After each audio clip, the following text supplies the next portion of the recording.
Welcome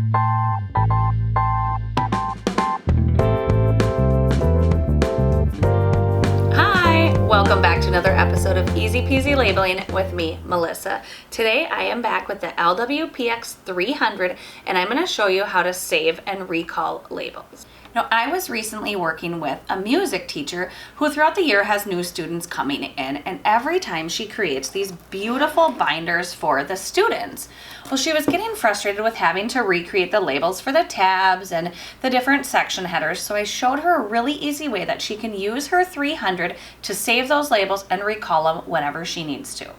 Now, I already have the information that I want to save typed into my label. So all I have to do is press and hold the Shift key and then hit the File Folder button. Anything in blue, we press and hold the Shift key. So I'm going to do that and then just hit the down arrow, and it's going to automatically save that label and bring me to the next blank label. So I can go ahead and create another label if I need to. And if I want to recall a label, I do the exact same thing. Press and hold the Shift key and then use the arrows up and down to go through the list of my previously saved labels.